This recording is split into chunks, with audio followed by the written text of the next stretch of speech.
Okay, I want to start with a number that, frankly, doesn't quite make sense to me. $250 million. It's a massive number. I mean, that's the global box office for the movie adaptation of The Housemaid. And the reason I say it doesn't make sense is, we're not talking about a Marvel movie here. Right. We're not talking about a legacy franchise like James Bond or even like a Stephen King thing that's been around for 40 years. This is a domestic thriller. It puts it in a very rare company. If you look at the genre, you've got Gone Girl, you have The Girl on a Train, and now you have The Housemaid. It's basically a blockbuster from a source that, until pretty recently, Hollywood would have just, I think, overlooked. Right, and that's the whole deep dive today. We're not just looking at the movie. We're trying to get at the architect behind it all, Freida McFadden. Mm-hmm. Because usually when an author hits that $250 million mark, the story kind of follows a specific script. They move to some gated community. They start doing lunch meetings with Spielberg. They become this untouchable cultural figure. The whole literary celebrity model, yeah. But looking at the research you've pulled, and this is mostly from a new interview from February 2026, Freida McFadden seems to be doing, everything in her power to reject that script. It's a complete paradox. You have the brand, Freida McFadden, which is this global entertainment juggernaut, and then you have the actual person who is, right now, sitting in a house in Massachusetts, snowed in, and probably worrying about her next shift at the hospital. And that is not a metaphor. She is like literally a practicing physician. She is, and I think that's really where we have to start if we want to understand any of this. Most people treat writing as the side gig until it makes enough money to become the main thing. Sure. McFadden has generated enough wealth to retire, 10 times over, and she still calls writing her side hustle. So that's our mission today. We want to unpack that. Yeah. How does an introverted doctor become a global thriller phenomenon without quitting her day job? And more importantly, why hasn't she quit? We're going to look at the psychology of her double life, her incredibly unprecious writing process, and a really interesting publishing strategy that I think explains why she grew so fast. Let's start with the identity piece, because Freida McFadden, that's not her real name. No. And in the interview, she kind of breaks down this triad of identities she has. To friends and family, she's her real first name. At the hospital, she's just Doctor. Just Doctor. And to the rest of us, to the world, she's Freida. It feels a little bit like a superhero thing, doesn't it? Clark Kent putting on the glasses. But I have to ask, is this just about privacy? Because, if I'm a patient and I find out my doctor spends her nights writing about gruesome murders. Yeah. I might feel a little uneasy during my next checkup. That's a totally valid reaction, but she sees it differently. For her, it's less about hiding and more about cognitive compartmentalization. She actually told the interviewer, calling me by these different names helps me be more professional. It feels like a trigger. Exactly. It's a psychological uniform. When someone calls her doctor, her brain just shifts into that clinical mode assessment, diagnosis, empathy. Right. But when she sits down and becomes Freida, that clinical empathy sort of turns off, and the part of her brain that builds these twisted plots turns on. If she blurred those lines, she thinks she'd actually be worse at both jobs. That makes a lot of sense. It's like wearing a suit to work versus sweatpants at home. The clothes tell your brain how to act. Yeah. But she's taking it a step further. She's not just wearing the doctor hat for show. She's actually still working. Well, as of early 2026, she's on a brief hiatus, but only because of the, snowed-in weather up in New England and all the movie press. She's very clear that she plans to go back as soon as the snow clears. She just said, I like it and don't want to stop doing it. See, that's the part I just can't get my head around. If I had a movie making $250 million, you would never see me in a hospital again unless I was the one in the bed. Why keep all that stress? I think it comes down to being grounded. Writing, especially fiction, is a very unmoored profession. You're just making stuff up. You're inside your own head all day. True. Medicine is the total opposite. It's tangible. The stakes are incredibly high. It's real.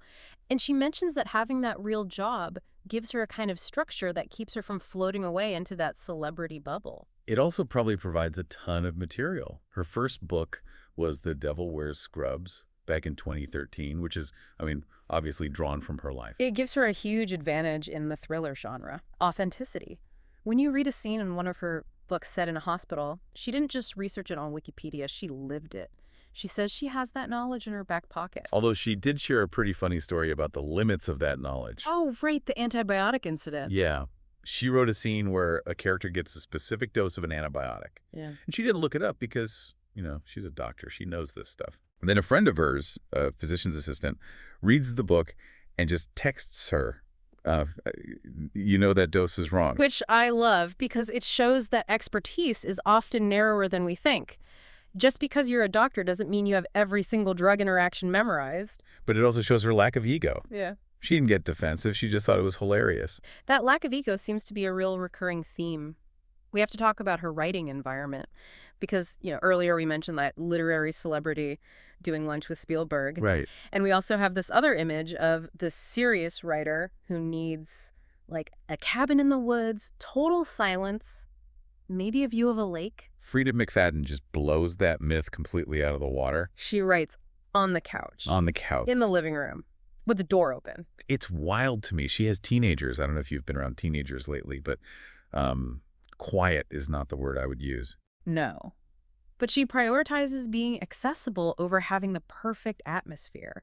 She said, I actually work on the couch just because I like to be around for everyone. If she locked herself away, she'd miss her kids' lives. So she adapted her creative process to fit her life, not the other way around. Exactly. But practically, how does that even work? You can't write a really complex thriller in, 5-minute bursts while you're yelling at your kid to take out the trash. Okay, so this is where her binge strategy comes in. And I think this is a really important takeaway for anyone who feels guilty about not writing every single day. The common advice is always write every day. Right, 500 words before breakfast. Yeah. The grind. Freida doesn't do that. She calls herself a non-procrastinator, but she's a binger, so she might go days without writing anything. But when she gets a block of time, like a Saturday, she will sit on that couch and just write for 6 or 7 hours straight. She just gets into the flow state and stays there. Precisely. She's not chipping away at the mountain. She's dynamiting it in these massive chunks. And for a busy professional like a doctor, that makes so much more sense than trying to squeeze in 20 minutes here and there. It lets her hold the entire plot in her head at once. So she's binging the writing, and the world is binging the result. Which I guess brings us back to the Housemaid movie. Directed by Paul Feig, screenplay by Rebecca Sonnenschein. She went to the premiere in New York. Which she described as nerve-wracking. You have to remember, despite all the success, she still sees herself as an introvert. The red carpet is basically an exposure therapy session for her. I can imagine. But she liked the movie, said it captured the fun of the book. But here's the interesting part. There's a sequel coming, obviously. Yeah. A $250 million movie guarantees a sequel. It's Hollywood law at that point. But Freida's involvement, pretty much zero. She basically just said, I don't know how to make movies, so I'm not going to try. Which is so rare. Usually an author this big starts demanding creative control. Script approval, casting approval, all of it. They get very protective. The J.K. Rowling effect. Right. But Freida has this sort of pragmatic humility. She gets the division of labor. She writes the books. They make the movies. She knows her skill set, diagnosing patients and plotting twists, doesn't translate to film production. It's just comparative advantage. Yeah. She's better off spending her time writing the next book than arguing about camera angles. Exactly. And speaking of the next book, while the movie is breaking records, she's launching her latest, Dear Debbie. And this one sounds, well, let's just say it sounds pretty intense. It's definitely a darker turn. The premise is this suburban mom who's an advice columnist. On the surface, she's the perfect neighbor, but underneath, she's just completely unraveling. And Freida admitted something that gave me a bit of a pause. She said the character is semi-autobiographical.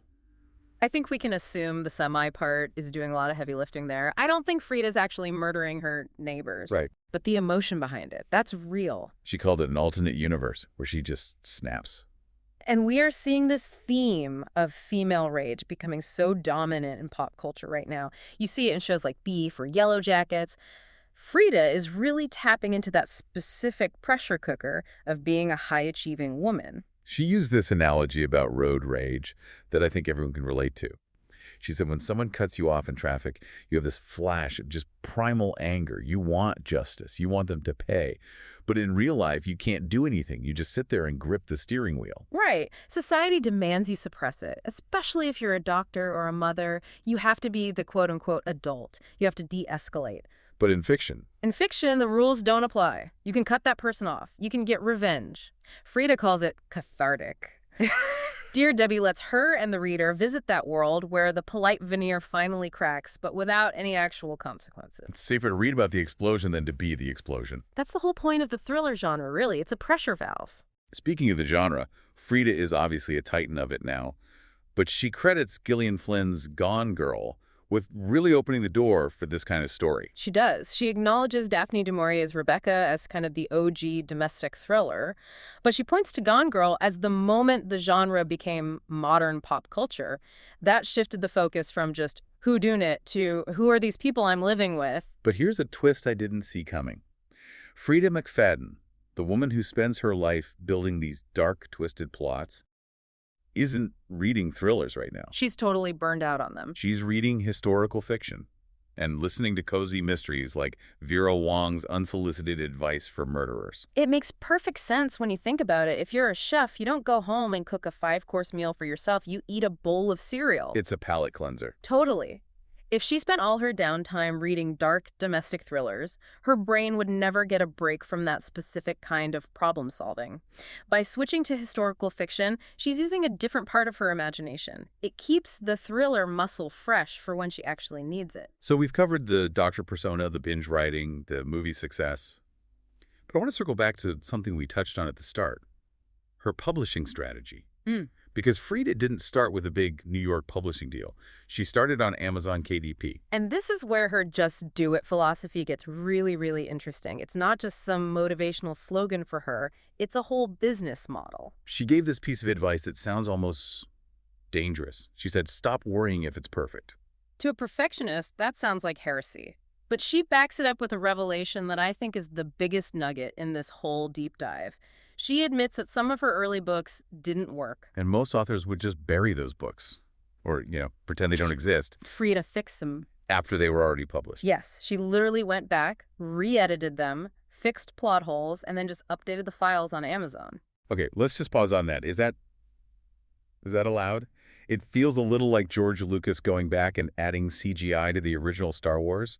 If I bought the book in 2015 and I had a plot hole, and now the 2026 version is fixed, did I get, like, a defective product? It's a fascinating ethical question, for sure. In traditional publishing, once a book is printed, it's static. It's done.